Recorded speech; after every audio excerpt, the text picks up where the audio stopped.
What's up, everybody? Here at you with another episode of the Slackercast. I am Greg, and with me today, as always, is Lawrence. What's up? From the S'mores Indoors podcast, Corey. With a puppy. Don't leave me alone. And from the Cornelius Collection podcast of all kinds of random things, Hayden Cornelius. It's a good way Hello, to put everybody. Yeah. Yeah. I don't know what my channel is anymore. It sounds like our channel.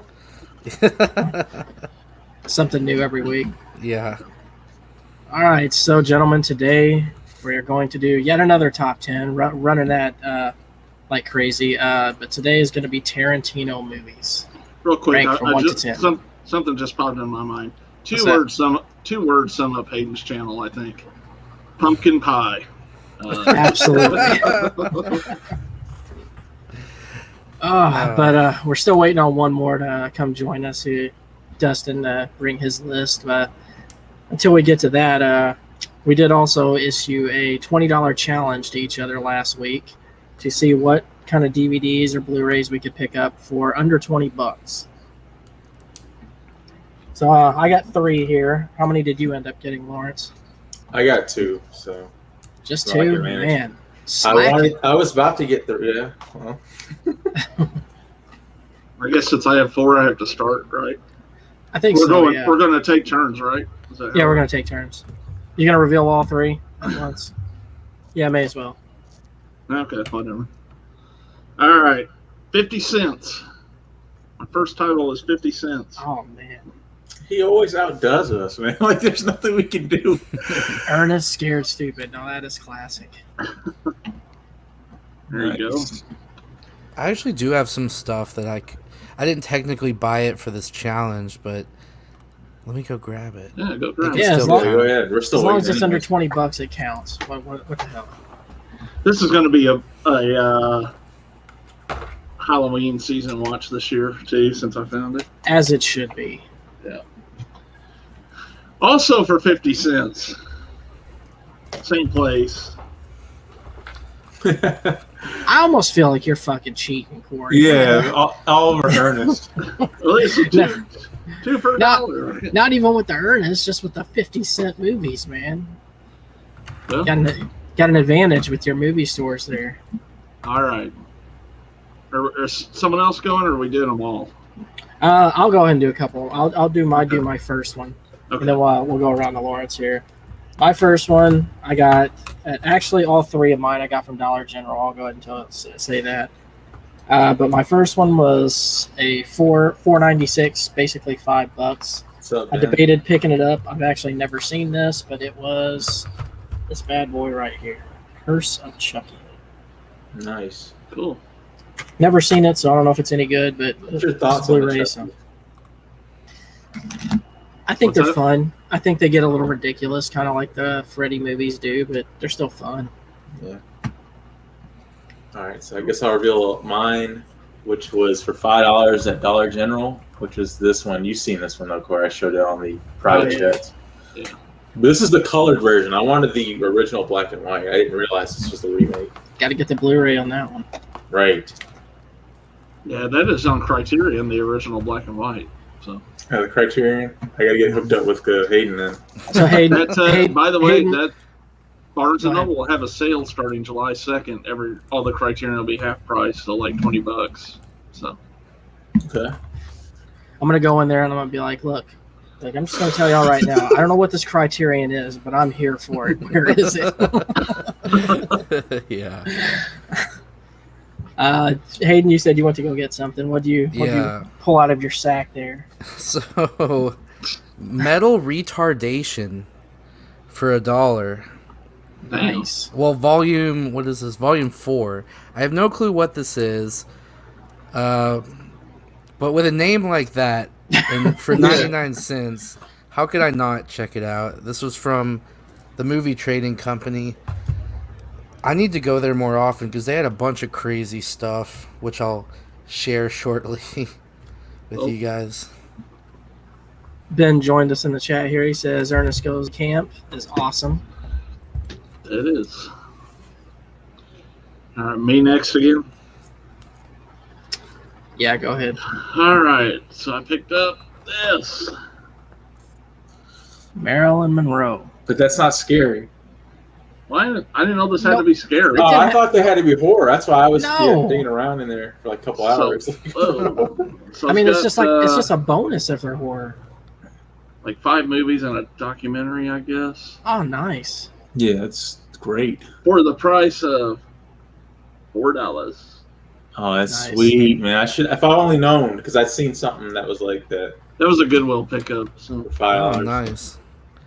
I can never find anything good at Goodwill whenever I go. I'll tell you where I'm actually going to start hitting up because a friend of mine told me, and Corey, I'm going to up my game on this one, man. So be ready. I'm going to go up the road to the flea market we have, like the people who sell DVDs there. I guarantee I'll find some gems there, oh yeah, and I can haggle with them to try to get them to sell it to me for lowers. Yeah. All right, I'll go with my next one. This is a movie that a lot of people didn't care for, but I actually liked it. And when I saw it on Blu-ray, I was like, okay, I'm definitely picking this one up for $5. Once again, from Dollar General. Terminator 3. That's not my favorite one, but that's still a good deal. I Yeah, liked Rise it. Against That Machines. one's all right. Yeah, I liked it. I thought people gave it too much hate, but I was like, you know what, Blu-ray Terminator, I'm on. Let's do it. Yeah.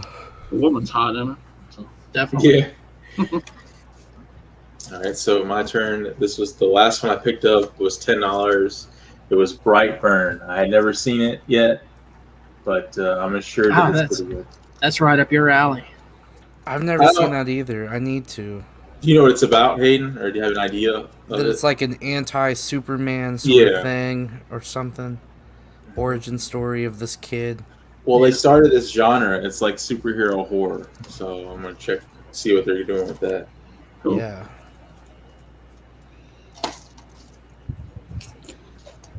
Hey, All right. Whose turn? It's Hayden. Hayden's That was turn. it, my turn. So, it's called Pumpkin Man, another 99-cent DVD, the Ultimate Edition. And when I was checking out, the lady said that the director of this movie, I guess he This is lives in the area or something.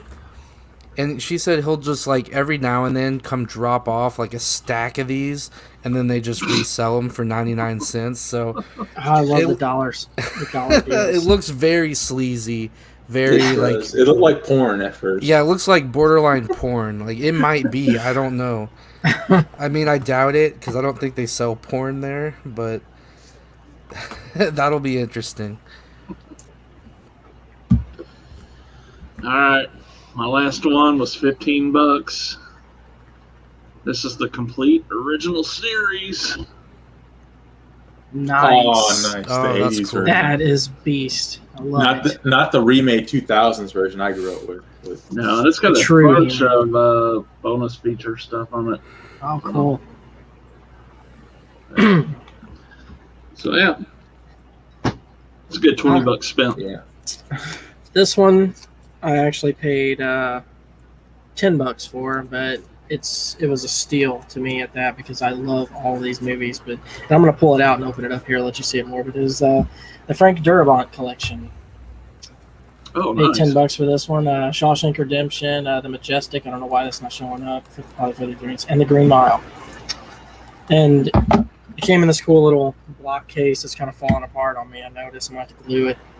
But it's like a little book format. It's got all of them in there. Oh, cool. Yeah, this one I really like a lot. It was well worth the $10 I spent for it. But yeah, it's Bombastic Reviews joins us. Where'd you get that? what's at? up, Jonathan? Dollar General for $10. Oh man, I've not seen that there. Yeah, I would look around for it because I saw this and I was like, oh, I'm definitely buying that. And plus, it comes with a cool case.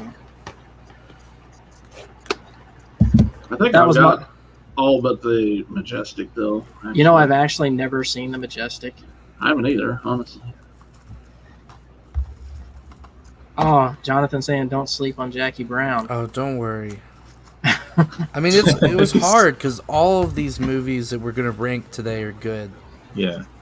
For the most Oh, there's part. Dustin. Yeah, we'll talk about that. Yeah. He doesn't seem to be quite ready yet, so I'll wait to add him in here. Is he naked? You sounded a little too hopeful for that hate.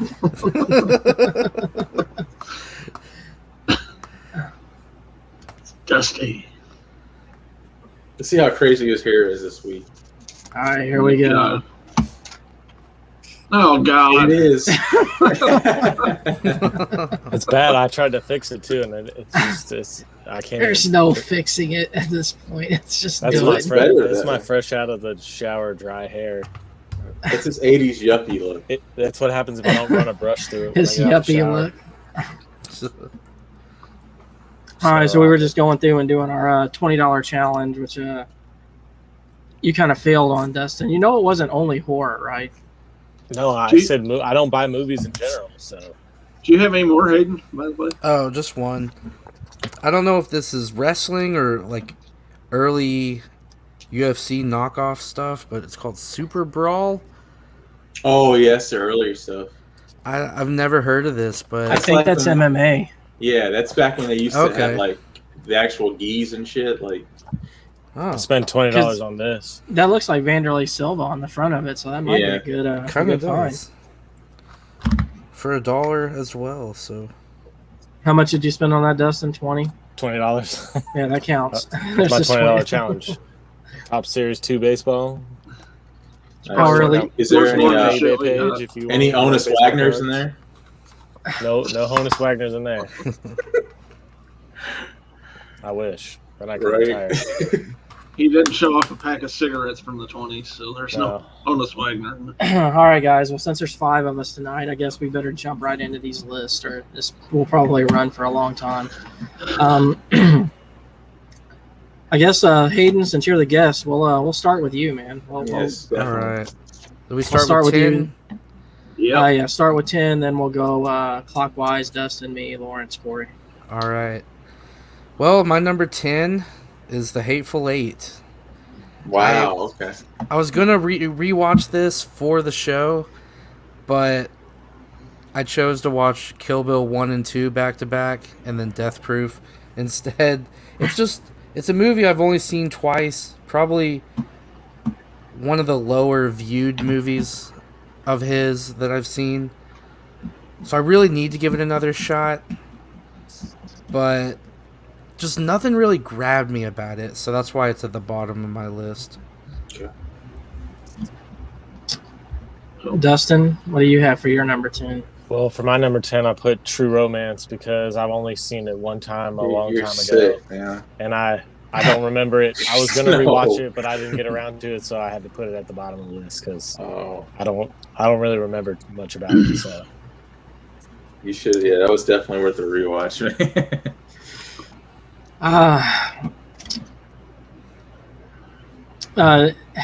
Jonathan says he didn't really. I'm assuming you're talking about The Hateful Eight, Jonathan. He didn't appreciate it till the second viewing. Yeah, that was kind of me too. I definitely appreciated it more on the second viewing. Yeah.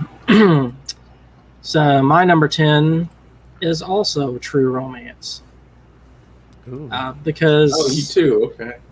Yeah, I mean, I just freshly watched this just this week, and it was good, but like only a few scenes in it really shined for me. The rest of it just kind of seemed,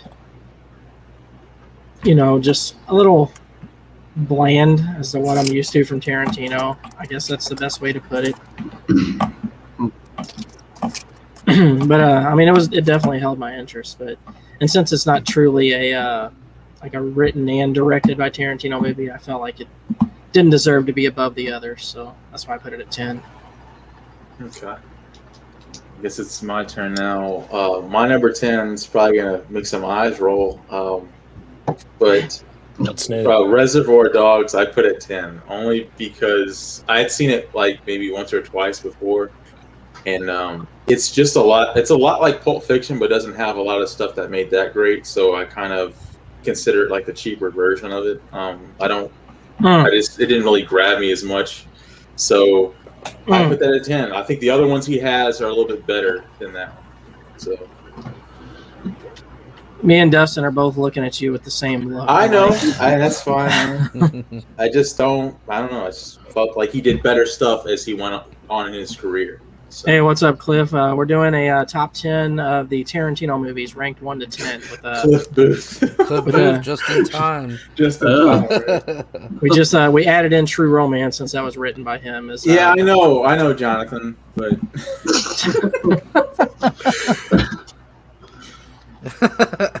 I told you already. I'm already off to a bad start. Corey, get us back on the right track, man. Come on. I don't know if I'm going to be any help, but now my number 10, kind of like Hayden, is The Hateful Eight. For whatever reason, I just struggle to get through that thing, and hopefully I'll grow an appreciation for it in the future. But right now, I mean, something's got to be at the bottom of the list. So. Have you only seen it the one time? Yeah. Definitely give it a rewatch. I think you'll appreciate it more. Yeah. I will say too, before we go on, like a couple of these I really wanted to rewatch again. I just didn't have time to do it. So yeah, because they're all so long, man. Like almost all of those movies are like 3 hours long. So. All like 3 hours. Yeah. So. All right, is that back to me? Yeah. Back to you. All right, I've got True Romance at number 9. I've only seen it once, and it was maybe a year ago. And I like it, but something's got to be down there in the bottom half. That was kind of me too, because I tried to downplay how much I liked it, but like. All of these movies are real close. For me, my thoughts. I like all of them. So what Corey always says is very true with this list. This list could change from week to week easy. Right. Mm-hmm. Plus, Hayden has a hatred for Tony Scott for some reason. I don't know. Well, all these movies are so good. It really is hard, except for The Hateful Eight. But look, maybe I will grow to appreciate it. Yeah, you gotta rewatch that one. Dustin looks like a Tarantino character with that fucking hair, man. Jesus. All right. So my number 9 was Jackie Brown. I've never really had a great. I mean, I like the movie, but I've never loved it. I've seen it 3 times maybe, and it's just always been pretty much my least favorite of all of them. So Jonathan told you not to sleep on that movie, and you slept. Yeah, maybe I need to watch it again. I don't know. I've tried to watch it, but I like it. It's just not my. It's my least favorite. Well, I'm gonna say that I don't appreciate you copying my fucking list, because Jackie Brown is also my number 9. Oh, come on, guys. And I actually just freshly watched this movie, and while it is a good Tarantino flick, man, I don't, other than the old man, I forget what his name is. I didn't feel like. No, the other Max Cherry. Max Cherry. Yeah. Oh, yeah, I didn't really like any of the other characters that much, honestly. I mean, I didn't care for him so much, but I hear you. You didn't like when Robert De Niro shoots her dead in the parking lot? Jonathan, I have disappointed people with that all of my life. So. If he's saying that, I might have a different host after this show, because I'm probably going to piss some people off. All right, Lawrence, what do you got? Dude, I've already fucked up, so I can't get any worse, I guess. Lawrence, Fast and the Furious is your number 8. You at least my at least sports always have one. Good. I mean, I've just been going downhill since that documentary thing, but okay, my number 9 was Django Unchained. I'd seen this once and never saw it again. I saw it in theaters, which made it even more awkward, but why was it awkward? Because no one else in there was like a person of color. It was old moms and dads. I don't think they've ever seen a Tarantino movie before, because every time they were dropping N-bombs, they would be like, "Oh my god, what?" And it's calm down. You don't have to show out because I'm in here. But it was. I wish I could have been there for that. Yeah, it was weird, man. It was opening night too, so I'd seen it then. But I just felt that it was good, but something had to be down here, like everyone else is saying. Let me ask you this, Lawrence. Could you feel their white guilt as y'all were leaving the movie theater? I mean, there was a little bit of that, but it was more like they thought it was awesome. So, but it was cool, whatever. Is it okay? You should have said, "Don't feel awkward. I'm Sammy Sosa." No, I'm not gonna say that. The audience was all probably confused. scared. They were like, "Is it okay for us to cheer for this?" Yeah, that's what I'm need to saying. watch Like, his list already. is it Corey's turn yet? It is. Yeah. All right, my number 9 is True Romance. I appreciate the love a lot of people have for this, but for whatever reason, it just does not click with me in the way that it does with other people. Sorry, Cliff.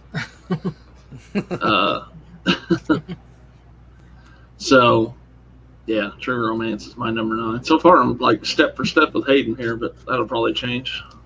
Are we literally step for step with each other? Hateful Eight and True Romance, right? Yeah, I guess you're. Yeah. We'll see where this goes. I think you might be onto something there, Jonathan. Yeah, Jonathan is correct in that. Oh shit! All right, Hayden. Oh, is that you're me? up next, Sorry. yeah. So number 8, and I just watched this for the first time. It's the only Tarantino movie I had yet to see. I watched it just for this list. Death Proof, which I loved, but I couldn't figure out where to put it. That was my problem. It's a great movie, but it's kind of more of a simpler premise than the others to some degree. So Right. just for that, I felt like I needed to put it closer to the bottom. But man, it's also the one Tarantino movie I yet to own. So I need to go out and buy the Grindhouse, whatever you call it, collection or whatever. Mhm. Double feature. The fuck was that? Well, what I think it was like, was it a double feature or was it like 3? Hey, I'll be right films? back. It's Yeah. 2. It was, It's it 2, was and then they Grindhouse. did some parody commercial stuff Yeah. or something. Yeah. One actually, well, you may be thinking Machete was one of the parody trailers, and they actually yeah. made that. So What was it? What was that weird movie with like? The chick with the gun for a leg or something? Yeah, Planet Terror. Yeah, Planet that was it. Robert Rodriguez. Yeah. Boy, that was weird. Right. I guess we'll. I guess I'll go ahead and give my number 8 while we wait for Dustin to get back here. We'll just come back to him. Sure. My number 8 was Death Proof. Also, this movie at any given moment could move up high on my list because I really like it a lot. Especially the Kurt Russell is just golden in this Mhm. movie. I mean, I never thought I would have liked Kurt Russell so much as a Tarantino character, but man, it's just he's great. He just fits that type of I guess you'd call it just that type of script so well, the way Tarantino writes and how he does his dialogue. But yeah, I loved it. But I had to put it down because some other stuff just barely beat it out. Right. look at Jess's comment there. Justin Shaggy. walked in a green shirt. You have the verbatim Shaggy's outfit, man. No, it's Dusty. Yeah, Dusty. Yeah, Dusty. All right, Dustin. We skipped you while you had to do whatever you had to do. Yeah, someone coming back to fucking you. fell in my house and made a big loud bang. Cat Probably must that have fallen. ghost, man. No, it was actually the cat this time. I Break thought out it was that a coast too though. bad. But my number 8 was also Death Proof. Just one of those that it's got to go somewhere. So I mean, I love the movie, seen it multiple times, but if I had to rank them, that's where it goes. That song they play at the end when those chicks are kicking the shit out of him. Yeah. I have that on my phone, and every once in a while it'll come up on my playlist. I just kinda literally relive it. Shazammed it. I was like, I gotta know what song this is. That's I love great. the I love music, the aura, like everything about that movie is good, but it's just not. It's just got to go somewhere. So, That's this whole list in a nutshell. It's got to go somewhere. They're all good, but well, that's what I was saying earlier before we came on. It was hard to do this, man. Two, especially my 2 through 7 was like Yeah. rough. It changed a lot before I actually wrote it down. right. When he's like one of the only directors who's like, I love every single one of his movies. Yeah, I can't say that for really any other director. Yeah. There's always, I don't know. He's got such a Well, there's consistent Spielberg. track I mean, record. yeah, he's probably the only other guy. All right, Lauren. So we already know my number 8. I went in and Yeah. gave mine. So what about you, man? What do you have at number 8? At number I'm 8. scared for his number 8. I mean, It's probably Pulp Fiction. He's already disappointed me twice. it's sad because we're only on 8, and I've Are already we going fucked up 3 for apparently. 3, Lawrence?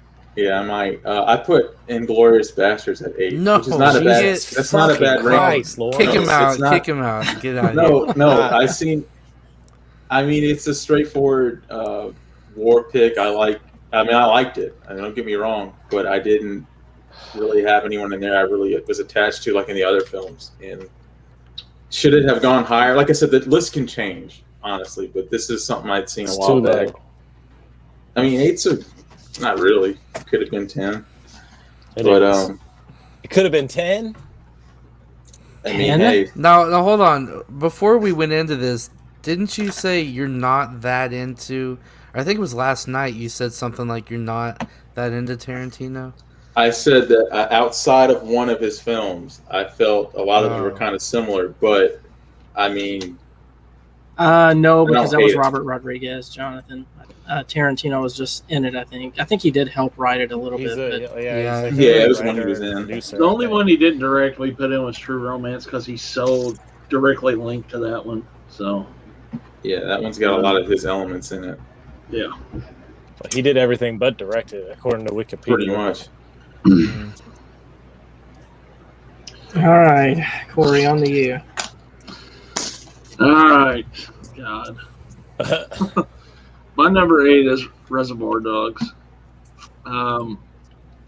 This is a movie that the more I think about it, to me, it's like a collection of scenes I really like, I love not so much a. I mean, it's a whole movie. It's got a whole structure. But Yeah, that's what I felt. I just feel about this movie. It's like there's like chunks of it that I really like. So that's why I kind of dropped it down some. So. Well, I'll say that. Speaking of, I wanted to comment on the thing. I told you these 10 movies because these are the 10 besides the 2 latest ones that are in that box set of Tarantino's I have. So. Oh, okay. Yeah. Natural Born Killers isn't in it, and Dusk Till Dawn isn't in it. So, yeah, so y'all can blame Corey for eliminating those. Because the Tarantino film, like in his credits, whenever he calls it a Tarantino film, it's only when he writes and directs the movie, and he's only written and directed 9 movies. True Romance in there just 10 if you don't count the Kill Bills as right. If you count the Kill Bills as 1, it's 9. All right, restart the list. Get everything he ever did. Yeah, what else did he write? 4 Rooms. Yeah. Shit. What do we got? No, go ahead. Hayden, you're 7. All right, my 7 is Reservoir Dogs. I love it, man, but it's got to be lower on my list. I'm blown away by this. I gotta say, you and Corey both. Man, I kept flip-flopping it with Death Proof though. Let's go ahead and throw.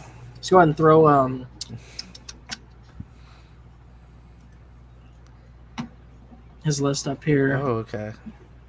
you haven't seen Once Upon a Time in Hollywood, dude. Get on. Oh man, yeah, you got to get on that. That's awesome. But yeah, Jess here has Jackie Brown as number 1. Okay. Pulp Fiction at number 2. 3 from Dusk Till Dawn. I won't disqualify you for that. Yeah, I love it. 4 Reservoir Dogs. 5 True Romance. And 4 Rooms is in there. 6 4 Rooms. 7 Hateful Eight. 8 Death Proof. 9 Kill Bills. And 10 No Once Upon a Time. Yeah, and fucking Glorious Bastards. Just don't even put that on the list. Yeah, he did worse than me. All right, Dustin, what do you got for your number 7? Was your number 8 Death Proof too? It was. Oh, so we're what? Well, this is where we'll change probably, but my number 7 is also Reservoir Dogs. And this is where I was saying like 2 through 7 is really close. I went back and forth and back and forth and back and forth, but to me, it like as I rank them, that's the lowest one on the 2 through 7 for me. Travesty. My number 7, this is probably going to be a little controversial, is Once Upon a Time in Hollywood. Only because I loved it when I watched it. I've only seen it the one time, so it wasn't fresh in my memory. But I just couldn't.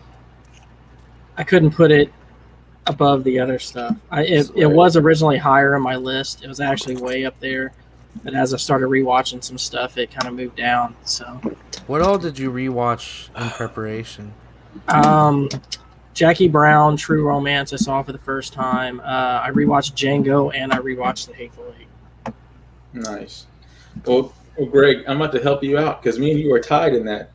I guess we're both about to be going to jail for this. 7 for me was Once Upon a Time in Hollywood, and I saw it today, and I was. Y'all like that? That was cool. I felt like there was a lot of talking and walking, and it wasn't until the very end. What was up with Brad Pitt on the roof? All Tarantino movies are talking and walking. But see, sometimes it's cool. And here, like, there was a scene where he's on a roof, and it had nothing to do with anything. It had nothing to do with anything. The TV went out. He had to fix the TV. And that was the first time he saw Charles Manson. Yeah. Okay, so it was him overhearing that, but then he doesn't play a factor later in the film, though. Well, that's when the whole flashback happens to them. I can't remember exactly what. And what was the point of Dakota Fanning? Like, she had, like, her I was feet, so excited to see her. And the feet, what is up with him and these feet, man? I don't get it either. And they're all dirty. Has he publicly talked about, like, the foot fetish? Like, I don't think I've ever seen him actually talk about it. So wait, you said that's your number 7? Yeah, it was 7. That's my only gripes with it. It was good, honestly. I hate your list, Lawrence. Your list is I'm tied with. How dare you disappoint Dusty like this, Lawrence? Right. I'll do better next time. All right. Now, this one I actually watched some clips to kind of refresh myself on. So it actually probably moved up some after doing that. I wish I would have got to watch the whole thing again. Well, number 7 is Jackie Brown. I watched that like right as it came out after, I think it was the next one right after Pulp Fiction. And it was so not Pulp Fiction at the time. I kind of had some hate for it back then, and I haven't watched it a lot since then. So I watched some clips from YouTube on it. And I definitely want to revisit it because I think it could move up a little more. So, although I don't know with this list, like we've said, these movies are so good that I don't know. But yeah, number 7 is Jackie Brown. Well, Orc in the chat there listed his top 5. He's got Pulp Fiction at number 1, 2 for Jackie Brown, 3 Reservoir Dogs, 4 Inglourious Bastards, and 5 Django. I definitely like your list better than Lawrence's work. I'll say that right off the bat. I think everybody likes that list better than Lawrence's. Interesting note. I forgot to mention this before we got started, but actually, you know who Rogan's guest was on his podcast? His latest podcast this week was Quentin Tarantino. So I listened to that today at work. It was really I'll be listening to that. He was also on Mark Maron's podcast, which is next on my to listen to. Yeah, I have to listen to the Tarantino one. And his book's out today, so this is perfect. Oh, really? It's in my mailbox. I got to go grab it after this. So is Tarantino done making movies? Is that like, did he say that? One more? He says he's making one more. Yeah.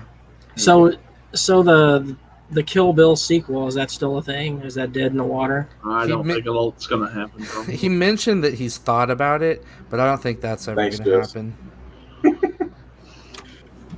All right. Well, Hayden, what do you have for, what are we on now? Number 6. Number 6. I've got Django Unchained. I've only seen this one a couple times as well. I need to give it another watch. I really like it.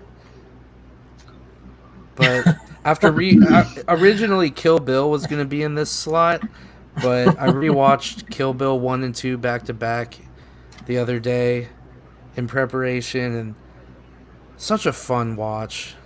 And I had to put Django Unchained below Kill Bill. Okay. Yep. Cool. Dustin, what about you? My number 6, I had The Hateful Eight. I actually really like this one. You're a damn shame, Lawrence. Your whole list is a damn shame. The hate coming from Dustin tonight, Right. man. And yeah. I like the characters. I like the story. I like the Western feel. I like the twist. So my number 6, Hateful Eight. My number 6. I'll try not to smirk as I give every one of my lists here, Corey. My number 6 is also Django Unchained, same as Hayden there. I'll say this about Django Unchained. I just rewatched it again, and every time I rewatch this movie, I have more fun with it, and I appreciate it a little more. I love the Western aspect of it. Christoph Waltz is just great. Yeah, he does. Yeah, I love his character. Characterization was pretty good in this movie. It got a little wonky at times, as a Tarantino film can, and it occasionally lost me. I feel like the biggest fault this movie has is its length. I think it would be better if it was a shorter movie. That could be said for a lot of these movies. Yeah, if it dropped down to like 2 hours instead of that almost 3 hour marks. But yeah, that's number 6 on my list is Django. All right, my number 6 was both the Kill Bills. I'd seen this when I was a kid, and I loved martial arts movies. And I could kill you right now. I just want you to know that. What do you want that to be? Number 1?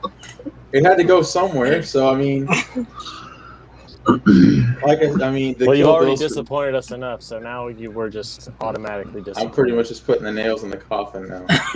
But I don't know. I seen I love everything about it. Honestly, this could have really been anywhere from my top 2 to 6. It could have fit anywhere in there, but they're all so good. It was kind of hard to place it. I have a question, Lawrence. Go ahead.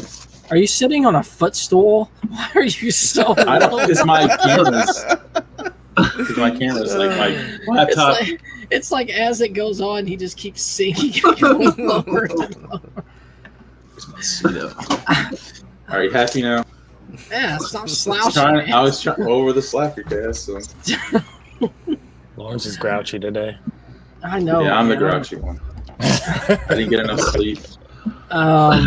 We did a 2-hour live stream last night. So, your number 6 was Kill Bills. Don't agree with that, but moving on to you, Corey.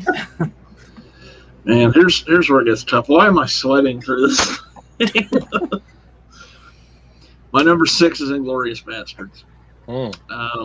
The 6 through 1, I basically put them in order of like rewatchability for me. So, it's hard for me to say anything bad about any of these, but that's all I can really say. That's my number 6. All right. I kind of did the same thing though, Corey, with the top 5. I didn't know any way else to do it. I've seen all these movies at least 3 times. Yeah. Some of them more than that. So some of them a lot more than that. What do you got for your number 5 here? My number 5 is the Kill Bills. You are killing me. You're killing me. No, but is that your number 1 or something? Yeah, that's what I'm trying to figure out. Or close to it. I don't think it's his number 1. But... Middle of the list, man. Well, it's got to go somewhere. I don't think I'd ever watched these back to back until the other day. And man, talk about like an easy watch. Like it's if there's a movie that's over 2 hours, I kind of dread sitting down and watching it. But watching these back to back felt like 1 hour. Like it just flew by. It was such an easy watch, such a fun watch, and that's how I feel about pretty much all of his movies, except for The Hateful Eight. I just have to keep throwing that one under the bus. But yeah, I had a lot of fun watching those back to back. Yeah, Jonathan says she put Kill Bill number 9 or 10. Oh man, Jonathan. Can't do that. Jonathan, give us your top five. He's firing shots out there in the chat, man. When I saw Kill Bill 2 in the movie theater, I had to pee with an hour and a half left, and I just held it because I didn't want to miss anything. And my stomach hurt after that. Yeah, Jonathan, definitely if you can, jot down your top five, and we'll post it up in here. But my number 5 was also the Kill Bills. Oh, Jamie coming in with her list here. I like Jamie's list. Once Upon a Time in Hollywood is number 1 on hers. Nice. Interesting. Honestly, I kind of wish that had been my list. 2, Jackie Brown. 3, Pulp Fiction. 4, Kill Bill. She said Kill Bill 2 specifically, though. 5, Inglourious Basterds. 6, Django. 7, Kill Bill 1. 8, Death Proof. 9, Reservoir Dogs. And 10, Hateful Eight. Man, Hateful Eight. Nobody likes it. I'm with her on the Kill Bills. I like part 2 way better than 1. Well, I had the Kill Bills at number 5 too. See, after rewatching them, I don't get that though. Volume 1 is so great, especially with the fight in the restaurant. Mm-hmm. That's probably the best out of the whole thing. I don't know how you like Volume 2 That's what better. I love the most about those movies is that old kung fu movie feel to it. It just captures it so well. Yeah, Jonathan just posted his list. Yeah, I just saw it. The first half is like a kung fu movie. The second part is almost like spaghetti western type shit. Yeah. Oh, yeah, you are right, because she gets buried alive. And I just love the whole. Yeah, I love the whole Michael Madsen scene, and I love everything David Carradine in that movie. So you do get more of him in Volume 2. Well, Jonathan's list here is he's also got Jackie Brown way up there. He said don't sleep on it, so put it as his number 1. All right. Number 2, Pulp. Number 3, Once Upon a Time. 4, Reservoir Dogs. And 5, True Romance. I love to see some more love for Once Upon a Time in Hollywood. I mean, you guys will see where that lands on my list, but I don't know. I felt like it was a movie. I knew I loved it right away, but I felt like a lot of other people wouldn't like it. But apparently that's not the case, and lots of people love it, so I'm glad. My number 5 is Reservoir Dogs. Okay. I've rewatched this movie quite a few times, and I still enjoy it, man. The main reason I enjoyed Reservoir Dogs so much is because of the characterization, man. They spend the time, you get to know the characters, and it's just a fun ride all the way through, man. And plus the scene when he cuts off the finger. I mean, come on, who didn't cringe at that? Yeah. Didn't he cut off his ear too in that movie? The ear. I'm sorry, I don't know why I said finger. You sure you watched it? I haven't seen it in a while, but I like it. Reservoir Dogs at least deserved the middle of the field spot for me. The ghost is killing Dusty. Oh man, I knew this day would come. I told him to stop playing with that Ouija board. I'm back. All right, so Lawrence. Number 5 was Death Proof. I saw this today, and I loved it. I mean, could it have been shorter? Yeah, but I mean that goes for a lot of the other ones too. But Kurt Russell, I loved him in that role more than any other role, other than maybe Snake Plissken's. He was so perfect for that, and I think I redeemed myself with that. What do you think, Ray? No. Give it to him. So y'all didn't like Death Proof that much, huh? I loved number it. 5. I wish I'd put it higher now. The more I think about it. Yeah, you can't go wrong with it, dude. There's cars. He gets his comeuppance. It's just, I loved it, man. We know you love cars. I wish they had I wanted to see them return the car to the guy they were gonna buy it from. Right, that's what I thought was gonna happen. Because I would love to see his reaction. Yeah, that's the only thing it's missing. They should have just added that at the end of the trailer, the credits. Right. Well, I'll tell you this, Lawrence. I originally had Death Proof in the same spot that I have Hateful Eight in, so you'll have to wait and find out where that is. Is Hateful Eight your number 1? Gotta wait and I see. didn't realize that you hadn't said Hateful Eight yet, so I'm kind of glad there's somebody else that likes Hateful Eight as much as I do. No, Dustin, you're gonna love me when you hear where mine is. You're gonna love You this haven't said Hateful Eight either? Not yet, no. Oh, okay. Maybe you will redeem yourself, Lawrence. You know what? As we go on with these lists, I'm worried about Lawrence's stud list now. What? Well, some of the comments he made in the chat, I'm worried about the stud list as well. What did I say in the chat? You asked if it could be a family member. Oh God! I didn't know. Like, I'm not saying I personally like the studs. The public humiliation, but like, I'm not saying like I personally like the studs myself. Like, I want to date them or nothing. I'm just saying, like, if I have a family member that I think is swole or cut up or something, can I put him in the list? If I got a cousin or something that's cool. Wait, I thought a stud list was like a movie star stud list. That's what we're trying to figure out. It can be a real person or a fictional character. Not a cartoon character though, but it can be a puppet. As we What? A puppet? I'm gonna have a puppet in my honorable mentions. What are we talking about? Team America? What are we doing here? Next week's episode should be pretty fucking interesting. Oh yeah, absolutely. Actually, it's not a puppet technically in my honorable mentions. It's someone in a suit. No. Barney? No. Barney. Okay. You have to tune in next Tuesday. Huh? Hey, you have to wait and see. I don't even. Man, I'm so side. Lawrence, for the next. Was yours the last one? Were you next? I forgot who. Corey's next. Corey's next. Okay. I'm fucking dreading this one. My number 5's Pulp Fiction. What? Oh. No, now you went. Yeah, your whole list went. I don't know. Now you're with my list now. I don't know. I'm still pretty mad at Lawrence, but now I'm mad at you too.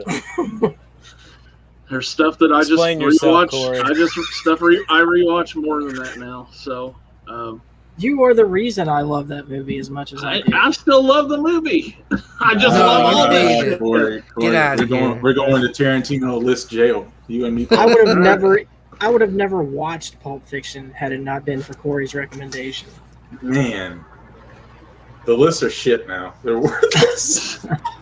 just yours, and the top half of Corey's. Mine will be whenever we start to get in the top 3. Y'all probably start to hate me. Oh, Cliff, the nachos in Death Proof were so appetizing. Right. Made Those me chicks hungry. were appetizing. That too. Jungle Jamie or whatever her name is. Yeah. What was it? Jungle Jill or something. Jungle something with a J. Yeah. Great. All right, Hayden, you're up next. What do you have for your number 4? My number 4 is Jackie Brown. I don't know why I said that as if somebody just said Jackie Brown. It's Jackie Brown. Jackie Brown. You said like I you love loved it. The first time I watched it, I didn't know what to think about it. And then every time I watch it, I love it more and more. And I think it might be one of Samuel L. Jackson's best performances. He's great. I couldn't get over the ponytail. Yeah, but that's what makes it great. That's what makes it great. He's so disgusting and sleazy that he's exactly like what you'd expect his character to be. So my question is, in that movie, does Samuel L. Jackson qualify as a sneak fuck? Oh, fuck yeah. He's a snake oil salesman and then some. Jungle Julia, that's what it was. Jungle Julia. Yeah, Jungle Julia, yeah. Does he qualify as a sneak fuck and the stub list? You know what? Maybe. We'll find out Tuesday. Maybe. Oh, that ghost ate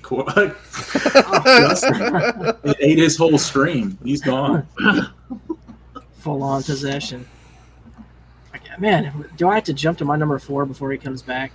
Can't we stall here? I want to hold this out a little longer. Yeah, stall. Anybody else got any top 5s they want to throw There out? he is. Okay. Because I'm using my phone, the fucking thing crashes all the time. My number 4 is Once Upon a Time in Hollywood, and especially my top 5 are really hard to rank, but I love this movie. I've watched it like 5 times already. I love the ending, and how it's not the what actually happened. Because I wasn't expecting it at first. I thought it was just going to be like a biopic, I guess, about the whole murder thing, and then it Instead, it was what would have happened if, which is pretty fucking awesome. And the ending scene is just so fucking brutal and gruesome, and I love that kind of shit. So. You know, I'm gonna say I intentionally avoided rewatching that movie for this list because I didn't want to put it as high on my list as I would have if I would have rewatched it. Plus, because I remember when I watched it the first time, I loved it. Another thing, like Leonardo DiCaprio and Brad Pitt are probably my two favorite actors, and to see them together, and like Lauren said, there's a lot of walking and talking, but I love all the walking and talking between them. I love those two characters. I loved that movie a lot. Yeah, I did say that, Dustin. Thanks for bringing that back up. You're trying to get me assassinated. The only time ever in separate rooms, Lawrence. The only time ever you'll see Once Upon a Time in Hollywood compared to Lord of the Rings, walking and talking.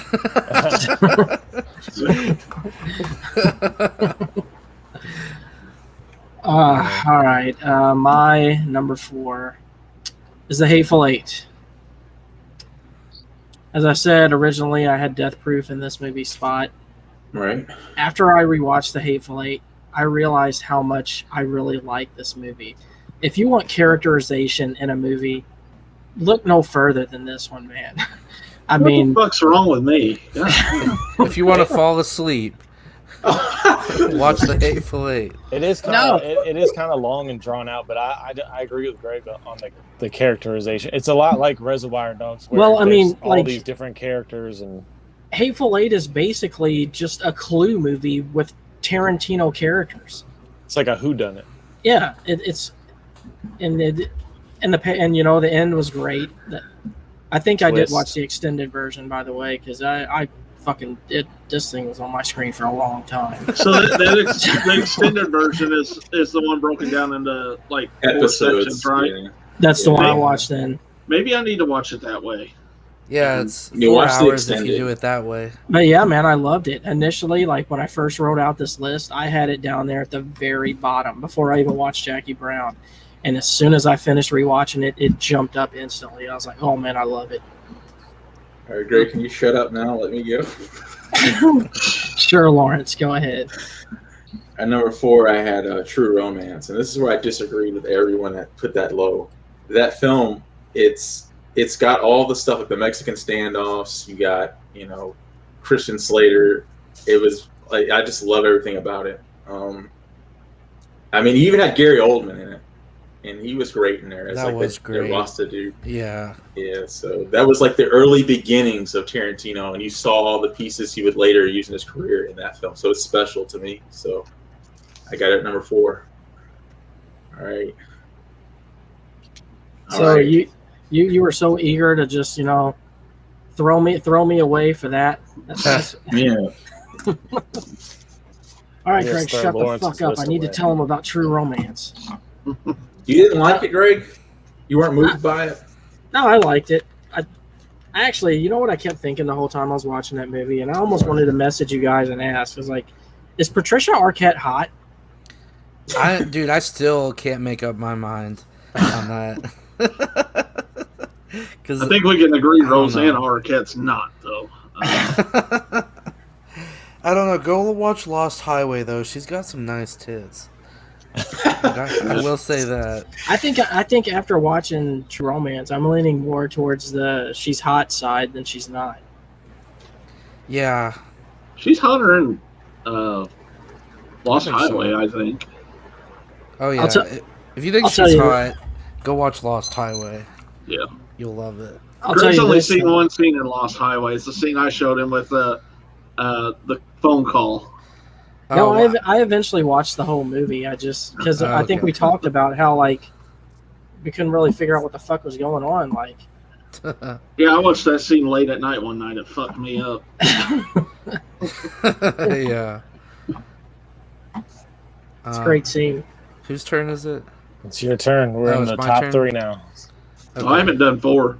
Oh yeah, okay. No, it's Corey's turn. Corey. All right. My number 4 is Kill Bill. Nice. I love that movie and the whole thing as a whole. But like I said, I do like the second half better. But I love the first half too. So it's kind of his epic. I feel like. So. Yeah. So, yeah. It is. Yeah, it is like his epic. Well, my number 3 is Juanita's Child. I don't know about you guys, but this was the one that really floored me, and like I couldn't stop looking away. What is this one? Pulp Fiction. Oh, okay. I'm just joking. I just made up some fucking name. No, my number. Wait, are we on 4 or 3? 3 now. You're on 3. My 3 is Pulp Fiction. Oh, It was, man, it was my number 1 for like a day or two, and I don't know. I had to put a couple above it. Hey, are you doing this just because it is great and you're tired of people always reminding everyone how great that film is, so you got to knock it down a little bit? A part of me did feel like if I had it as my number 1, it would be a cop out, because I feel like that's everyone's number 1. But I have some reasons behind my actual number 1, so we'll get there. But I love it. All right, Dustin, what do you got for your number 3? for my number 3, I got Inglourious Bastards. Love that movie, love the characters, love the story, love Brad Pitt, love the gory scenes.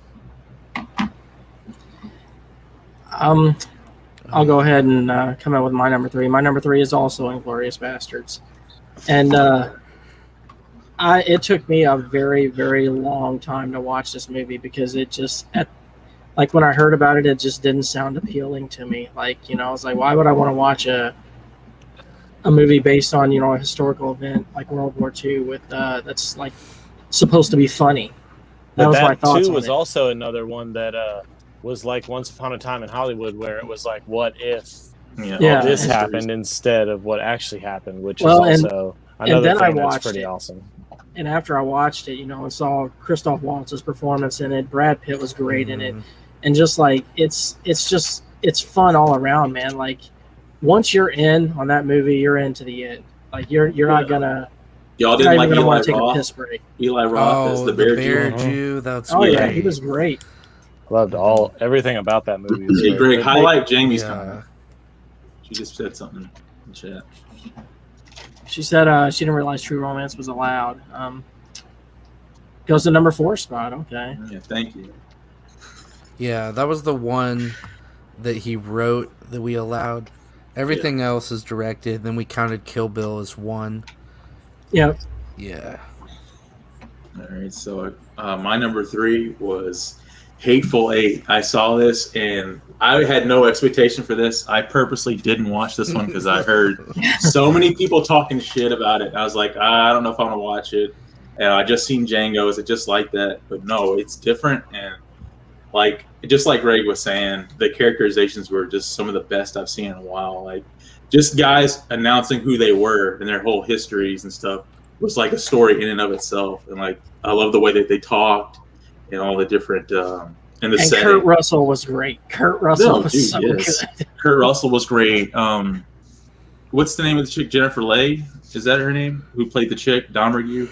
She was great. Jennifer Jason Leigh. Yeah, Jennifer Jason Leigh. I even loved like every time someone would come back in, they're like, close the goddamn stuff like you that. Gotta put nails in it. No, you gotta do 2 boards. And they're like all just fucking yelling it, man. Like, it was so unnecessary, but I loved it anyways. Yeah, so I like that one a lot. Go ahead, Corey. All right. Well, my number 3 is Death Proof. Wow, you put that high. Stuntman Mike is like one of my top couple Tarantino characters of all time. That's like one of my favorite Kurt Russell portrayals. I love how he's like this badass, but when the girls start beating his ass, he's a big pussy. Yeah, and he's crying the whole time. And they get their revenge on him. I love it. If anything, I would take it down a bit as it could be shorter. Like if that was like an 85-minute movie, that thing would be fire. I couldn't wait till you mentioned this movie, Corey, because I couldn't remember what scene it was, that you would always play over and over for me from Death Proof. I know it was one with like Kurt. I think it was whenever he like poured the alcohol on himself. Yeah, he's just screaming. Yeah, that was fucking great. I love it. Yeah. What's his last name? You said his name was Stuntman Mike. What was his last name? I don't think they ever say. He's just Stuntman Mike in that. That is a Lawrence question right there. What's his last name? The one question nobody asked about that movie. Lawrence, it's a good movie and everything. Because I wish we would have got I his just last need to know name. what his last name is. If I don't know his last name, it's going at 10.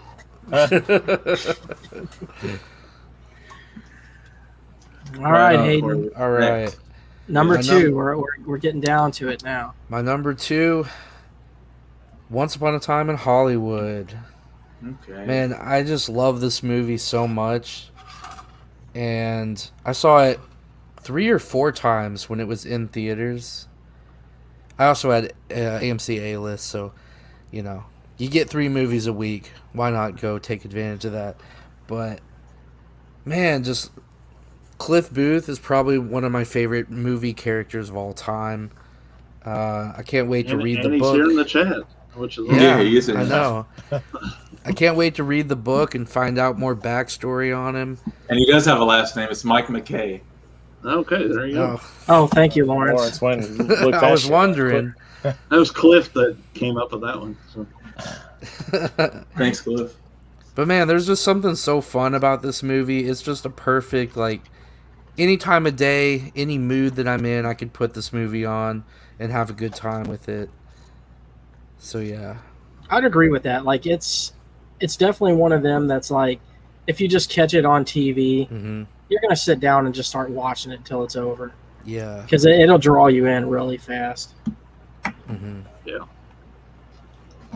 Oh, and all the meta stuff. Like, I love behind the scenes, how films are made. In any film, like Scream 3 or anything like that has, elements where they're making a movie inside the movie, I love. And I love how they mislead you and you think you're watching, just another, like, clip of, Rick Dalton's career. And then he says, like, line. And it's, it cuts you out. And, they were just filming the scene the whole time. Like, I just love it. Yeah. I need to rewatch it then or something because I definitely need to do a rewatch too. Yeah. It's really good. It was hard. Sounds like the greatest film ever made. It was hard to put it at 4, but All right, Dustin, come at us with your number 2. my number 2 is Django. I have only been affected by a few people's deaths in movies, and the death of Christoph Waltz's character in that movie just floored me. Yeah, same here. So, and I love that. I love that whole movie. It's fun. It's just, I love all the characters, but Christoph Waltz's character was like one of my all-time favorite movie characters in a movie. So Django is my number 2. Okay. That's what set it apart from Inglourious Bastards, because Inglourious Bastards, I went back and forth between the two of them because I also love the characters in that movie too, but I don't cry in too many movies, but that one, I cried at the end of that one. All right. My number 2 is Pulp Fiction. I've been saying all week when we've been talking about this list, Pulp Fiction is the most quotable Tarantino movie out of all his list. Everyone knows a quote from Pulp Fiction, at least one. And probably everyone has seen that Samuel L. Jackson scene where he reads the quote before he where he kills people, before he shoots the dudes in the apartment. And a plus, man, like, it's every one of those little stories that they do, like, and how it all pieces together is just great, and how it goes back and shows you what happens before how it jumps around in the timeline. It's just great. Even the conversation with Bruce Willis in the taxi cab is great. There's just so much great stuff in that movie. I just love it, man. It could be a number 1. It's better than Hateful Eight. Yes, it's better than Hateful Eight. When Pulp Fiction, like, changed pop culture, Like I wasn't alive when it. What year did it come out? 94. Okay, so I was 1 year old. But basically, before I even saw the movie for the first time, you know, those images show up everywhere. Like, you know, whether it's Jules and Vincent standing side by side with the guns, or just, you know, like that's been parodied so many times, and it's just such a deep part of like American culture, pop culture, film culture. And you know, we haven't mentioned this a lot talking about all these movies, but the music in Pulp Fiction, That too. that soundtrack was just fucking incredible. I mean, Mhm. Greg, go ahead and make that your number one. Stop playing around. You know what, Lauren, since you're over there talking, why don't you come at us with your number 2? My number 2 was Jackie Brown. So this is something me and Jonathan agree on. Jackie Brown, I'd re-seen that. I'd seen it when I was a kid, but you know, I rewatched it recent, and I forgot how good it was. Like, one of the main reasons I like it is it's going to sound weird, but it doesn't feel like a Tarantino movie. Mhm. Like, it's one of the few that doesn't have all of his trademarks in there, and it just feels like a straightforward, just kind of heist type movie. But I mean, I liked Sam Jackson in there, Pam Grier, and Max Cherry. Yeah. Good question by Jonathan here for Pulp Fiction. What do we think is in the case? Gold bars, I thought, but Gummy bears. He never said what was in there. He still don't know to this day. He's not going to neither. How many discussions did we have about this, Corey? Oh, fuck, a lot. Me and you too, Greg. Also. Fucking nerd. Corey, what'd you think was in the case? I like the theory. It's Marcellus Wallace's soul. That's that's a good I've never heard that one, but Yeah, Ever heard that? That's why he's got the Band-Aid on the back of his head. That's where it was sucked out from. And oh, that's like one of the fan theories. I mean, I got a new one. Maybe it's Marcellus Wallace's dignity, since it was fucking taken from him in that Zed scene. Yeah. Maybe it's Marcellus Wallace's dick. I don't know. Oh, it's the diamonds from Reservoir Dogs. that's Dude, that is interesting. great. Oh, that is that. Because Jimmy That's a the nice Wolf, one. he was in that, wasn't he? Like, wasn't he part of? yeah. Well, He was and the fixer. Vincent's brother was Michael Madsen. What? Yeah. I forgot what his name in Reservoir Dogs is, but it's something Vega, because he's Vincent Vega's brother. Okay. I don't know. Michael Madsen may have to be on my stud list just because of the voice. Well, they thought he was ugly in Hateful Eight. Remember? I mean, Hey, apparently Walton Goggins' character thought he was ugly. I was This is Walton close. Goggins saying this. Cliff Booth says it's John Holmes' bronzed wiener, so I was close. He was close. Oh, that explains the glow. Yeah. Yeah. Yeah, Vincent Vic Vega. I didn't know that. It's so cool. Yeah. Yeah, I hope he'll. I mean, I doubt it'll ever happen, but I really want him to write at least a novel if he's not going to make a film about the brothers, like before their respective movies took place. Yeah, it's like them like hanging out together or something. Yeah. Getting a beer together. All right, Corey, we're on to All you. right, it's my turn. Yes. Number 2, Once Upon a Time in Hollywood. Yes. I've watched this thing like 4 or 5 times now. Of course, you know I'm the Manson guy, but it's not just that. It's the whole dynamic between Cliff Booth and Rick Dalton. Like, I could watch like a show about those guys every week and be happy. Just watching them like talk about their day. Just watching them walk and talk. Oh, don't I feel like a fucking asshole now listening at 7? Yeah. Well, you're right there with me, Greg. We But, both heard that stuff. And similar to Hayden, maybe a little different. I just absolutely love that 60s Hollywood, like that time and the way the city looked, the dynamic in the city. So, yeah, I love. Is he cutting out for anyone Yeah. else? Yeah, he's me cut out for too. me also. I didn't want to say it. Okay. I think you're back, Corey. Yeah. Oh, sorry. I was I was just saying, I love that. I love 60s Hollywood shit. So, like, every time I watch that movie, it kind of grows on me even more. So, Yeah. Well, one thing is definitely going to happen. I'm definitely rewatching that sometime very soon. Yeah, you should. It's really good. It was hard to put it at 4, but I just like Django and Inglourious more. Mm-hmm. But I love that movie too.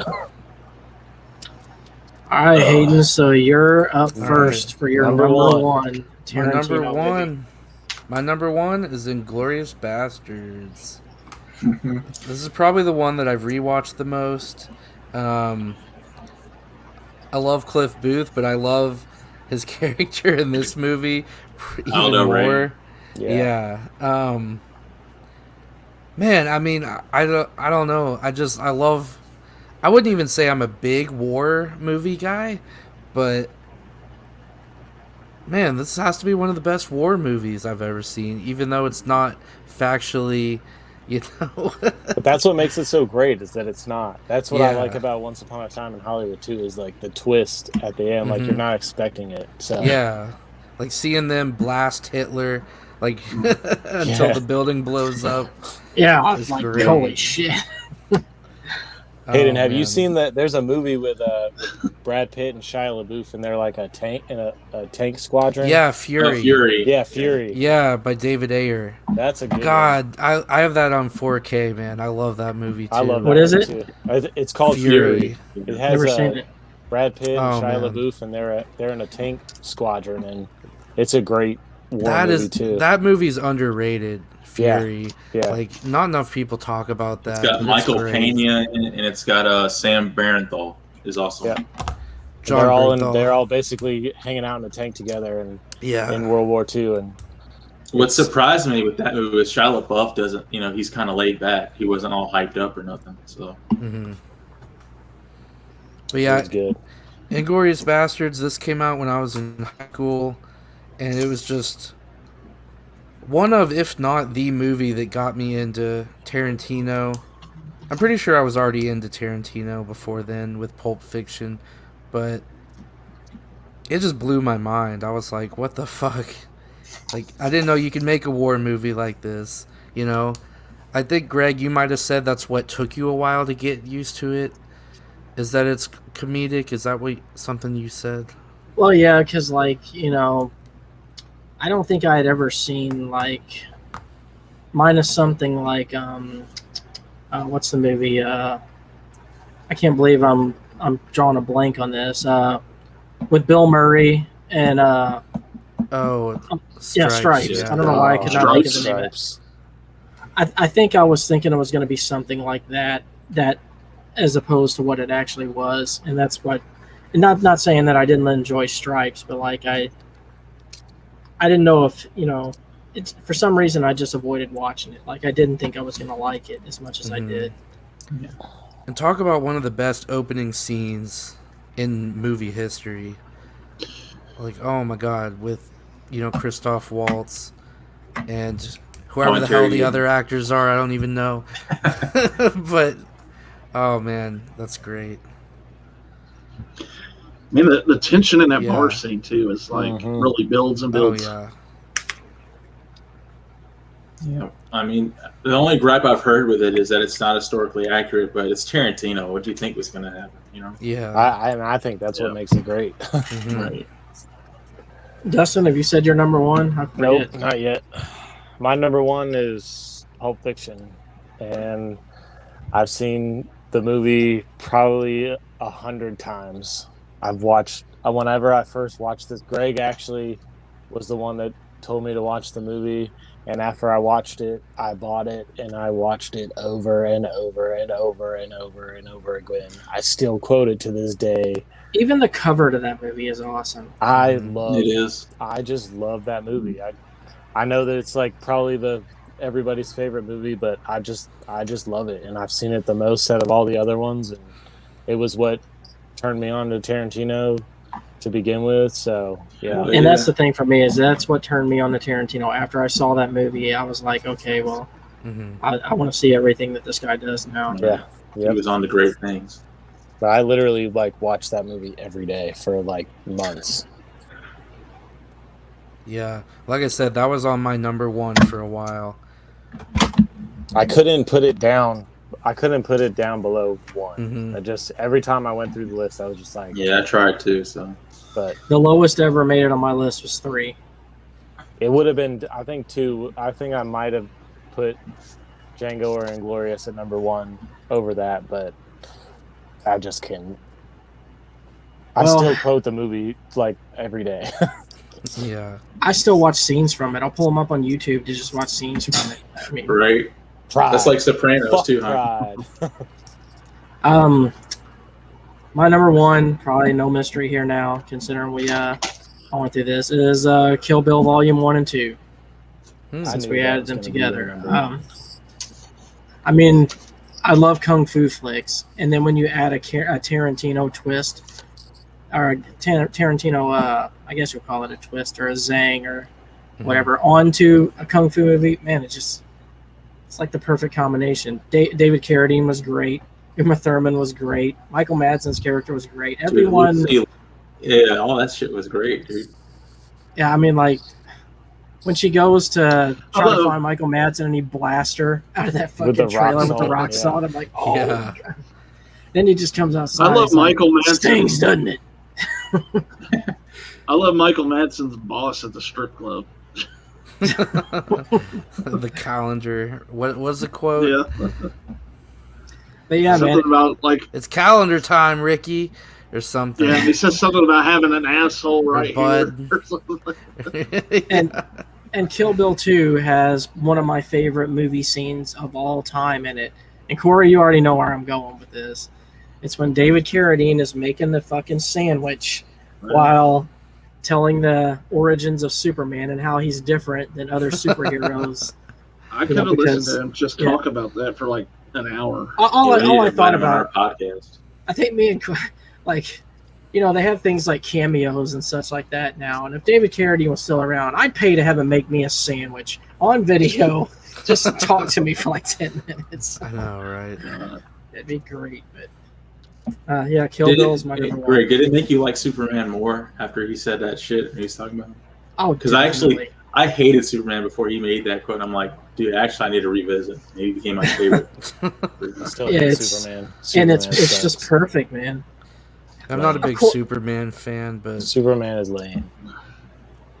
He's Superman. They're all lame. He's I mean, come Superman, on, Lord. bro. He has, yeah, exactly. He has every fucking superpower. That's what He makes has him cool. X-ray vision, Yeah. laser eyes. He can fly, super strength. He's Dustin, overpowered. Dustin, That's- name your favorite superhero. He can beat any of your top 10 Exactly what Loris just said. Yeah, exactly, and that's what makes him lame. superheroes. Gotcha. But So, to Greg, pull you out a said little your number green one? rock though, but and anybody can beat him. So But that's a metaphor for like everyone has a weakness. Like everybody know how no matter how strong you are, everyone's got a weakness. Superman sucks. all of DC sucks, really, except Batman. They all suck. Story Get for out of another here day. with that. For another day. I just said that to piss Lawrence off. Number Be all one, right. Lawrence. My number 1 is Pulp Fiction. I mean, I seen this when I was like 7. And I knew it was like great because it was like you got 5 films in one. And I mean, the dialogue. Now he's always had good dialogue, but it's never worked in the plot like it did in Pulp Fiction. Like when they're talking about the big kahuna, or they're talking about the hamburger royales in France. Yeah, exactly. And Who then the fuck wants to listen to a conversation about a hamburger it's so unless it's being fucking told by cool. Tarantino Well, characters? here's the catch: is like it's a cool conversation, but you're like, this has nothing to do with anything until they get to the apartment with Brad and them, and they're eating burgers, and it ties into that dialogue there. And the film does that all throughout that movie, like the "pride, fuck pride" quote, and then him getting raped. Then all of a sudden, pride did matter. Me and Greg talk about that all the time, and I don't know of any of his other films that did that with the dialogue, where it was like a story in and of itself, and kind of, made the plot go forward. And just Bruce Willis is in this. I mean, everyone's just great in there. Man. There's not one. Definitely bad agree thing with I Cliff here. and it's Yeah. almost like the Bruce Willis stuff is a separate movie. Right. It's like I don't know how anyone could say that this movie is too long or boring because it's like It's not. multiple movies in one. I I mean, still, I've never heard anyone say that, but I'm saying, Yeah. if anyone ever did, I'd punch him in the face. Yeah. I We still would all fight. the time tell people like, it's like you're gonna feel that sting. That's pride fucking with you. It's like fuck Yeah. pride. Fuck Only pride. hurts, never helps. It never, exactly. Say And that Sam a lot. Jackson's haircut was so boss with who wouldn't want that haircut with the fucking mustache thing, goatee, And the Jerry curl. the Jerry curl, and just I don't think it'd work on me. I'll be honest. It might work on me. When they shoot, what's his name, like Marvin or something, the face. and then Dude, that like I shot Marvin detours in the whole plot. That's Because you weren't so great. expecting that. Yeah. How fucking long did he stare at that guy on the couch when he spoke out a turn? He said, I don't remember asking you a goddamn thing. And he stares at him for like a minute straight. But, yeah, that's my number one. But Corey, go ahead, man. All right. Well, my number one is Django Unchained. Oh wow! Wasn't Agreeing with all the expecting that. guys from my work, man. This is just an immensely rewatchable movie for me, and flies by. I love the two leads, and it's got maybe my favorite Tarantino scene in it of all time is the scene where they're getting ready to raid their camper, and they're arguing about the hoods and who got the holes in the hoods. I gotta make the holes bigger. Well, shit, fuck, or whatever he says. So, Yeah. but I could honestly see Once Upon a Time in Hollywood overtaking it over time. But I don't know. I love that movie. So I Yeah, will that was say, Corey, that's the biggest. second most one I've watched. The second one I've watched the most, next to Pulp Fiction. But it's The hard biggest to shocker watch to Pulp me Fiction that many times. is Corey having Django above Pulp. I was not expecting I that. wasn't expecting that either. I was expecting it to reach the number one, but Oh yeah, that definitely I wasn't expecting. But I started thinking about it more after a bunch of guys from my work also had it as their number one. is a bunch of guys code for Sean? No, like I asked multiple people. I think a lot of people need to revisit that one. Honestly. What, that's Django just- Unchained? Yeah. I do. I need to revisit it. I own it. I just I bought the steelbook, ugly steelbook, but I wanted it on steelbook for some reason. So it's better than Hateful Eight, then, even though they're both kind of. I need to revisit Hateful Eight first, probably. Yes. Yeah. Hayden, you won't regret it, man. I promise you. Do you think the extended version's worth it? Yes. Watch extended. Okay, and that'll be an easy way to kind of break it up. Yeah. Maybe between a few days or something. I'm gonna do that too. So just to revisit here, Hayden, your number one was what again? Inglourious Bastards. Hayden, Inglourious Bastards. Dustin, you had Django, was it? Or Pulp Fiction. Pulp Fiction, yeah. I had the Kill Bill movies, and Lawrence, you also had Pulp Fiction, correct? That I did. So 2 for Pulp. That means Pulp wins. Which is fair. I mean, Yeah. Dustin Yeah. hated my list and ended up helping the list. You redeemed yourself towards the end there, Lawrence. Man, I wish You I were had put pissing me Pulp. off in the beginning. I know I was, man. It's Oh. hard. This list was the hardest Yeah. I did. Well, like I said, like 2 through 7 was pretty like hard, and I kind of just did like Corey said, based on how many times I've rewatched the movies, because I've watched all these movies at least 3 times. So Sorry, Cliff. 'Cause- Damn it, my Once Upon a Time in Hollywood book got delayed. It was supposed to be here by 10 p.m. all right, that moves it down to 5. Oh, Okay, I know, Greg. I know you want to talk about a movie trailer too, but I also think as an appetizer for the stud list next week, we need to have like a one preliminary stud list pick tonight. oh, okay. can you explain to me again how this works? I'm still confused. Well, okay, just Greg. follow our lead. How about that? Like, can Dusty be on my list? Yeah. Yeah, I can do that. Yeah, thought family that- members can be on there. I'm That's just joking. So it's like, it doesn't have to be like a movie character. No, it could be a real It could human, be a real movie person, character. and apparently it can be a family member. So But it has to be a guy? yes, Yes, it does have to be Okay. a guy.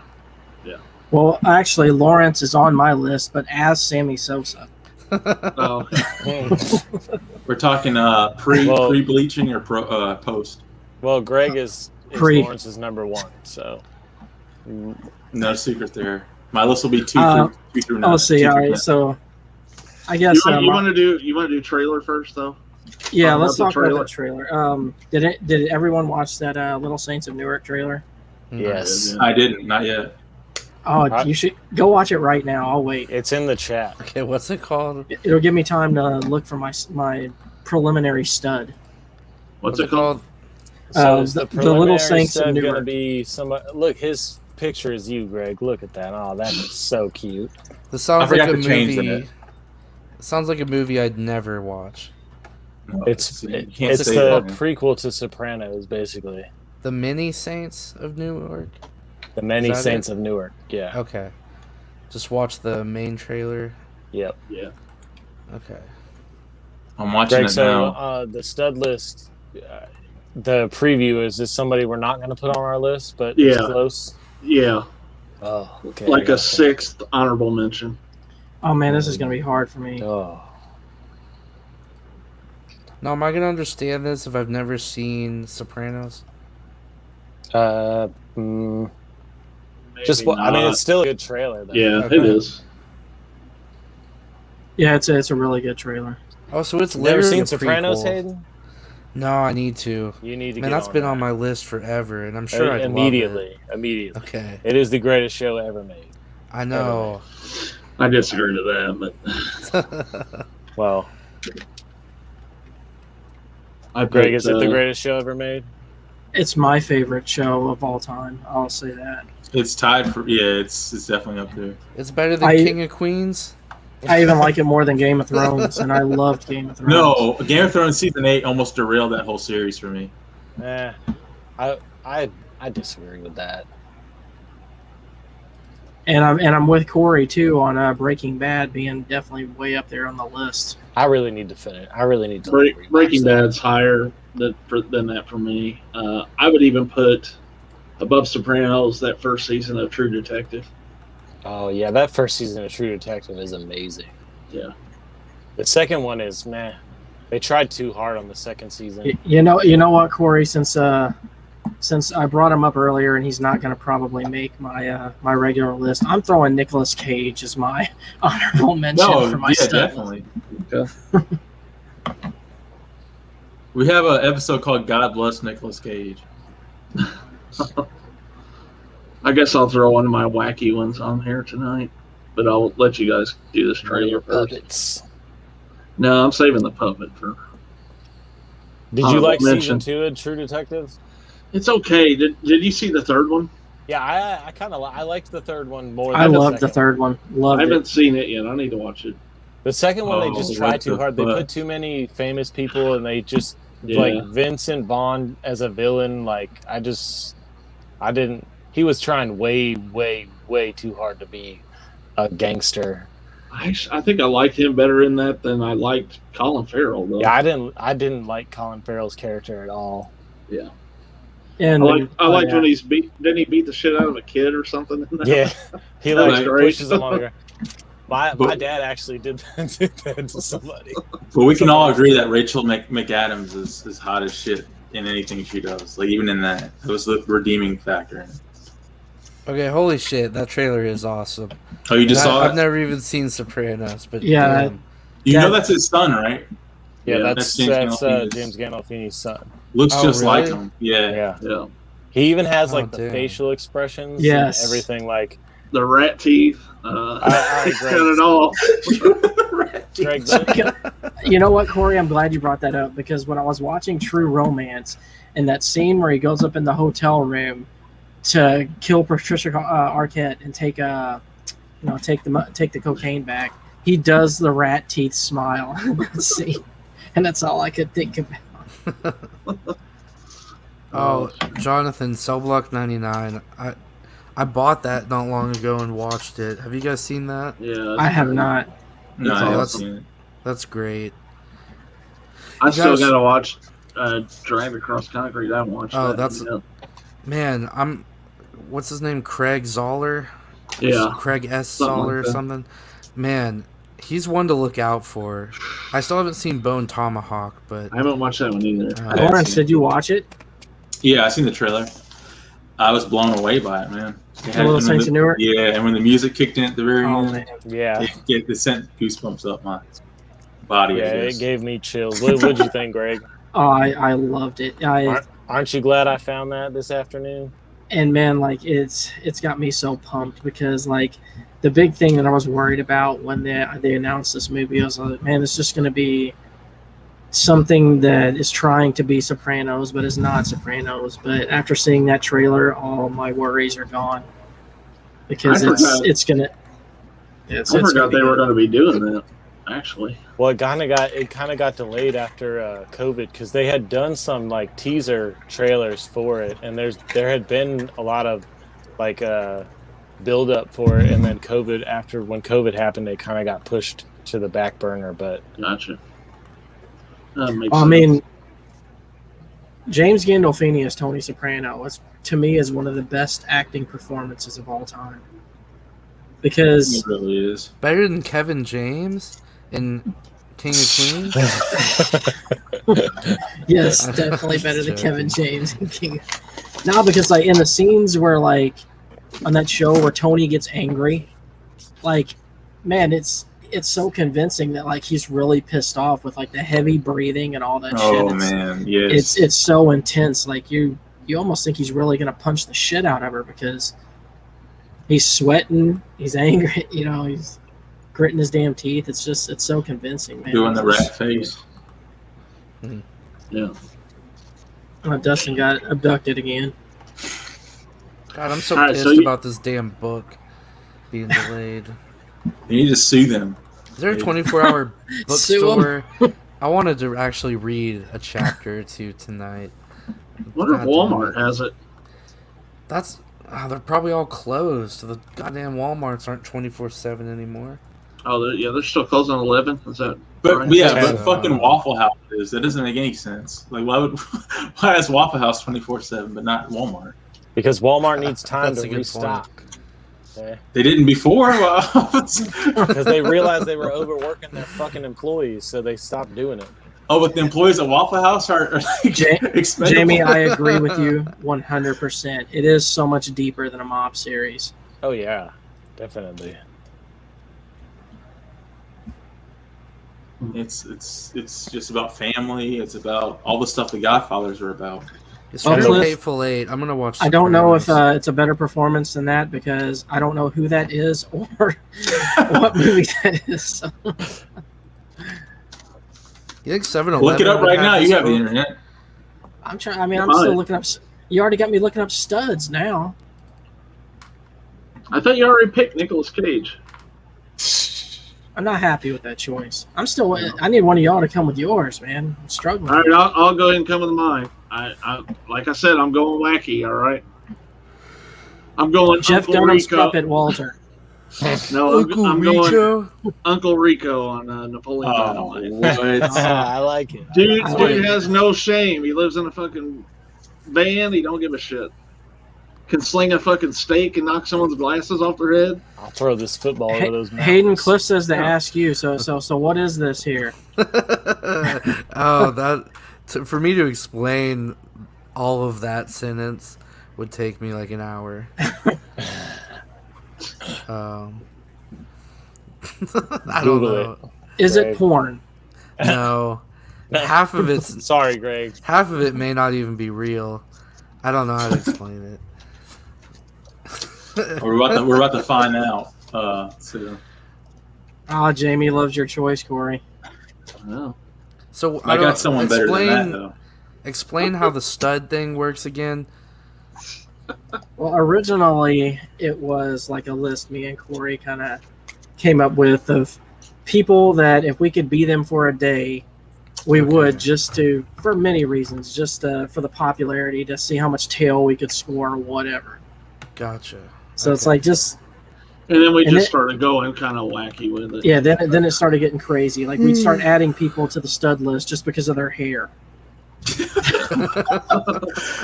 No, but Greg, you know who else has to be on the stud list? If Uncle Rico's on there, then that guy that reminds you of Corey's got to be on there. The bully dude. You know what? That's my fucking pick right there. That guy from Napoleon Dynamite. That's shit-eating grin. Play the clip for a sec. No, because it'll get us a copyright strike. I've got to see his face one more time. Like it's. I could probably pull up the picture though. Yes, at least if I could find it. It looks nothing like me, by the way. But like, this is what I'm gonna do. I'm gonna play it on YouTube, and I'm gonna screenshot when he does the little. You might not have to do that. He probably has one just sitting around. Aiden, where are you from, by the way? Like, where are you streaming from right now? Fort Worth, Texas. Oh, Texas. Texas.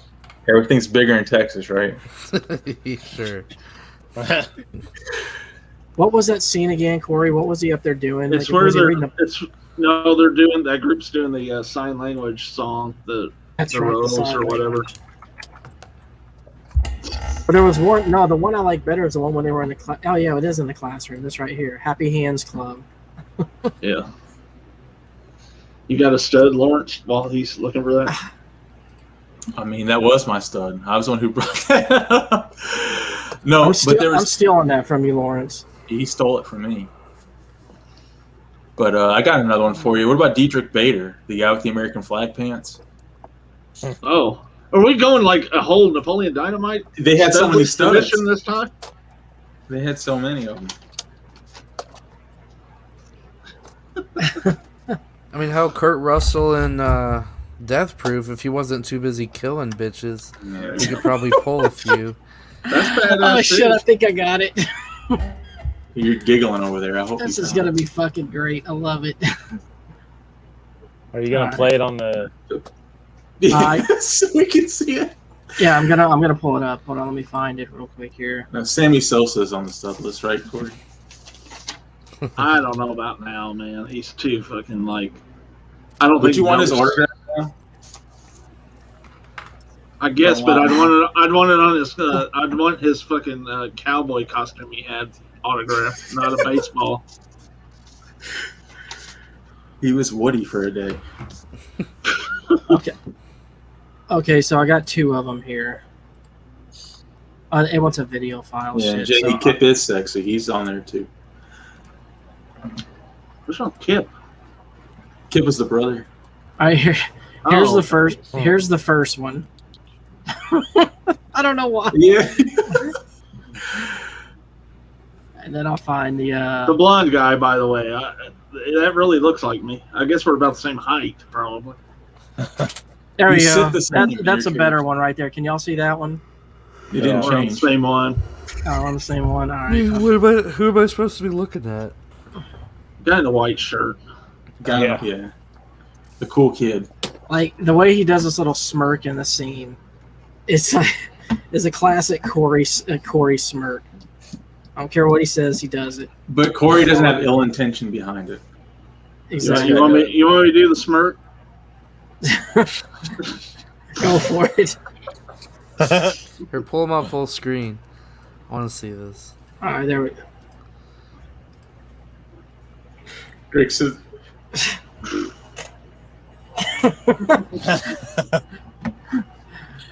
now, thinking of that,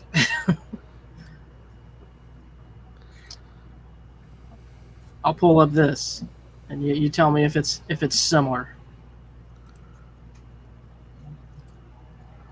God damn, this is fucking dramatic. This guy right here. Okay.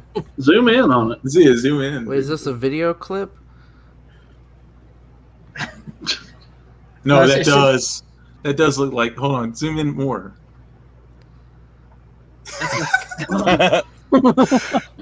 I can see it. I can make it out. I'm telling you, man.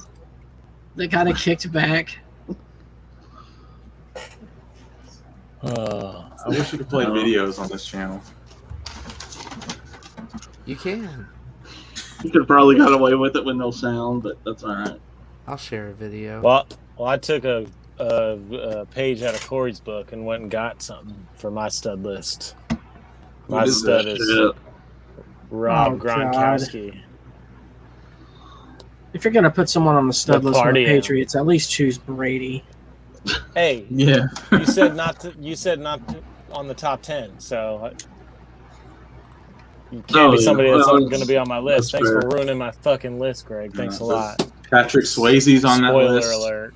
Stop naming people. No, because we've been doing that the whole half the episode. He's got Tom Brady. I got a damn puppet. I mean, my son's name is Brady, so. Well, since Lawrence chose that other guy, let me think of someone I can add to mine. You know what? I can't. Nothing's coming to me, man. Well, He'll always be a Patriot. All I can think about is that fucking guy doing that smirk now. Well, you're welcome to join us on that, Hayden, too. I know Jay the Stingray is going to be. Jay is excited about the stud list. All right, I still don't know if I completely understand.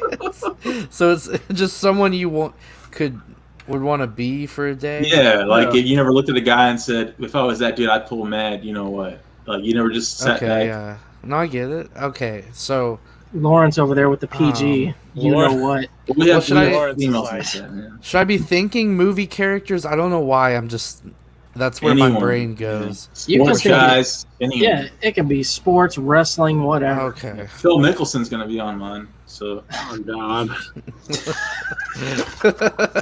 Yeah, and Albert Palmer's going to be on mine. Arnold Palmer. Who's Albert Palmer? Albert Palmer. Arnold Palmer. That's his cousin. He's way more of a stud than Arnold. Yeah, they're great Bucks. Whatever. Great Patriots too. I'll try to think of some great ones. This list is going to be wild. All right, so there you have it, people. Next week, if I could do this, the top 10 of our stud list.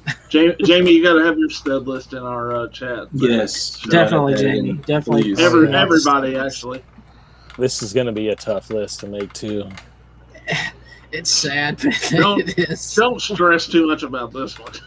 Yeah, this is not. This isn't the Tarantino list. What did you think of that trailer, though, Corey? Did you watch it? Yeah, it's really good. So I'm glad they got a movie, right? Yeah. Oh, cool. I wonder if it's going to be one of those straight to HBO Max, like the rest of the movies, because that would be nice. So is this like a David Chase project? I mean, is he producing, directing, everything? Yes. Yep. He wrote it. Yep. He wouldn't let anyone else touch that. I don't think out of respect for James Gandolfini. Ben is tossing out the superheroes for his. He's got Gambit from X-Men as his number 1 on the stud list. You're talking first appearance or how he was in the... See, here's a good one for you, Hayden. I guarantee on your stud list is going to be Cliff Booth. Definitely. That'd be probably a sad existence. And see, here's the thing. You could have him on your list as Brad Pitt or as Cliff Booth. Yeah, either one. He's a badass, but I don't know. We have Shooter McGavin on ours. So seems like he might have some PTSD problems. Shooter McGavin. I'm going to have that big fucking Frankenstein dude that he hits a golf ball off his foot. Oh, yeah. Jaws. Yeah. I forget his real name. No, Pierce Brosnan. He's going to be on mine. I think for my list, I'm going to go half wacky and half semi-serious, I guess. What the fuck? Why would it be? It's all wacky, Greg. We're not really wanting to. Except maybe you, Lawrence. Yeah, just me. You got me, Dustin. Greg, you're going to be on my list. Don't worry. And that Spider-Man mask. And this right here. The fact that's his profile picture is just. It says everything that you need It's to know about adorable, Lawrence. isn't it, Dustin? Yeah. Dracula's a good one. Patrick Bateman's a good one. Yeah. You know, Cliff Booth killed his wife, though. Just saying. He's moving up on mine then. No comment. O.J. Simpson. He might be there. Oh, on the stud list? Yeah, it might not be a bad one. Old OJ or new OJ? Both. I mean, can't go wrong with either one. Killer OJ or Killer innocent OJ, and there was Thief OJ. Remember that? Where he actually went. That's where they got their revenge for not putting him in prison the first time. Ted Bundy's going to be on Lawrence's. His list might be all serial killers on Ed Kemper at number 7. Did you say Lorne or Lawrence? Because I can see that for Lorne. He seems like that type. Lawrence, me and him. Doing all right? If you only knew how many conversations we've had about serial killers, Hayden, it's disturbing. Yeah, it's disturbing. Did you say, is Lorne doing all right? Yeah. I don't know. Corey was on his stream earlier. Yeah, I was going to say, he had a stream earlier. He's cool. I'll be hanging out with him next weekend. I don't think he likes me too much. What did you do? You can never tell with that dude. But I've heard that everyone feels that way with him. Is that you feel like he doesn't like you, but really he's okay with you? I agree. I don't know. I feel that way. But, I have an overwhelming at times sense of humor. So, I don't know if... I've met him on that first episode. We crossed over with Corey. That was like the first day we streamed. And we've never seen him again. I don't understand how Dustin's hair changes so many different forms as the podcast is going on. It's miraculous. You would have been great. Would have been great if that earlier when he left the room and came back, he would have came back bald. That would have been so hilarious. I was legit scared. I was like, "What the fuck was that?" Because like the wall where then he goes away is right next to me, and I was like, "What the fuck?" And that's where all the ghost activity is right above like my washer and dryer. No, but Dustin, what if he came back bald? Yeah, no, I don't know. I'd be an ugly bald guy. So. Oh, and Jamie, I didn't realize he had a stream earlier. I'll go back and watch it. Yeah, I'll go check that out. And I apologize that we had to schedule a guest next Tuesday. Scheduling gets weird. So. Oh, is that the Ouija board chick? Yeah. Oh, that's going to be during the Slackercast? No, it's east of the Rockies next Tuesday night. Oh, you'll be overlapping with her. That's what you're saying. Oh, sorry, Jamie. I know it's going to kind of happen from time to time, but it's like no offense to you guys, but I really want to see this Ouija board chick. No, we'll be doing the Ouija board chick, then we'll be doing freaking stud list. So I don't know. Exciting. Corey might be on my stud list after interviewing her. Yeah, really. After the stream, I'll pull up her extended catalog of photos here. She's got some good ones. All right, speaking of which, let's go ahead and wrap this up, gentlemen. I'm going to just go around here and let everyone plug their stuff here if you got anything coming up. Lawrence, you got any more indie comics? Indie comics, I posted the first video. Y'all check that out if you have a chance. Basically, it's just the independent comic scene that's on Indiegogo. There's like a whole YouTube community based around that. And don't watch theirs, watch Lawrence's. Yeah, watch mine. But I've uploaded the first one for this channel, and I got more coming. It's going to be like a bi-weekly thing, so it's not overlapping with a lot of our stuff we do weekly. So, yep, that's what I got. Like I was saying, next Tuesday night, east of the Rockies, 8 p.m. Central, on S'mores Indoors, we'll have Rachel Murphy. She's a spirit medium out of St. Louis, and she specializes in Ouija board seances. And then 2 weeks following that, I believe on the Wednesday, 2 weeks after that, I have David LaVille. He's the owner of a paranormal group out of New Orleans. So we'll be talking the spirits of New Orleans. So. Oh, nice. That's my neck of the woods. Yeah. What about you, Hayden? Yeah, over at the Cornelius Collection. My channel's kind of just turned into live streams. And I'm starting a new thing where it's like a hostless live stream called Channel Zero. We did the first one where basically I just try to get crazy people like intentionally in the stream where the stream link is like open to the world and just let them run the show and just see what happens. And it was very interesting. So check that out. Yeah, there's episode 1. Your face is the thumbnail, Dusty. Is it really? Yeah. Okay. Long story. I don't know. I was like impersonating, or I was gonna come on here as you, and then somehow you ended up as the thumbnail. Corey or somebody said like, "Yeah, just put that as the thumbnail." And I just Is it at least a good picture of them? well, it's behind. It's hard to explain. It's behind static, like TV static.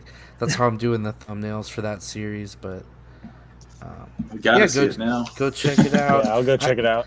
I have it all Sure. time stamped in the description, so you don't have to. And Dustin, don't sue him for. There was a long period of time where no one entered, so you could just skip to the timestamps. But anyway, that's it. I was actually watching your stream the other night where you were just going to get like takeout Japanese or something. Yeah, it was like dark as shit. I was like, man, Caden's gonna get abducted out of here. It's so dark. Yeah, that was the Should one see the where I ones was where he just goes out in the walking woods. around. Oh yeah, those are fun too. Yeah. Yeah. Dustin, you still got some stuff going on with your cards over there selling them? Check out Raw Dog Cards 84 if you like sports cards. I'm gonna try to do a hidden gems on some Marvel cards that I got that I'm doing some consignment on. So That the Raw Dogs 84, is that TikTok and eBay? yeah, well, eBay is where you can buy the cards, and then you can see me on eBay. I post some stuff on there, content. Raw Dog Cards 84 on all platforms, on Instagram too. Sweet. All right. Well, next week we are gonna come back at you with another Creepy Classics on Monday.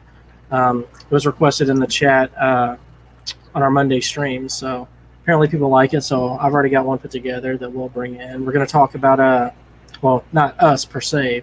We may dive in ourselves, but it's gonna be about urban legends. I think there's like 7 urban legend stories. It's about an hour or so of content. We'll bring that back. And on our Mondays, we're going to continue to do kind of like a roulette thing. It may be a watch along one week of Sopranos. Eventually, we wanted to do that, right, Lawrence? Yeah, we still are working on that. Maybe some other movies, some stuff off Shudder or whatever else. There's so much out there we haven't seen. So, Yeah, and you guys can also request stuff for us to watch too. I mean, we love it when y'all participate and everything, and make y'all's own lists out there. yeah, definitely. I love this list thing you guys have been doing. Oh man, it's we're been so much fun watching. yeah, like it just started as one, and then like we just loved it so much, we just are doing it every week now. So. Yeah. Until it gets sour, I think we're gonna. Yeah, until it gets sour, I think we're gonna keep riding it out. But it's limitless. What were we doing before the list? I can't even remember. We would just pick a topic basically, and then just kind of see where it went. Like Right. like the alien, like we picked the aliens, and then that shit went fucking way off the fucking trail. I forgot to mention tomorrow night dropping at 6 p.m. Central. We'll have a new Bell Classics highly requested episode of art with Father Malachi Martin talking exorcisms. So, All right. Just to wrap this up here, just want to say thanks to everyone who's watched and gave us those likes and subscribes. Our subs have went up drastically over the past week and a half, so we're happy about that. And awesome. We'll continue. Highlight that last comment, Greg, in the chat. Well, hope we get there, Jamie. Definitely, we love doing it. I mean, we're not going anywhere. We're gonna continue to pump this stuff out for you, and there's always gonna be new stuff too. I got this little hidden gems thing I'm doing.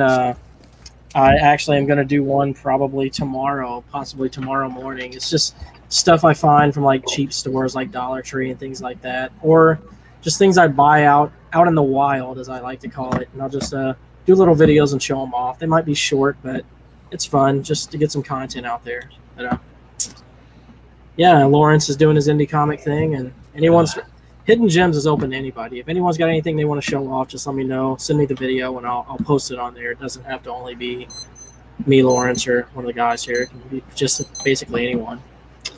But with that, I think I'm going to send this out of here. So thanks, everybody, and until next time. Slack off. Slack off.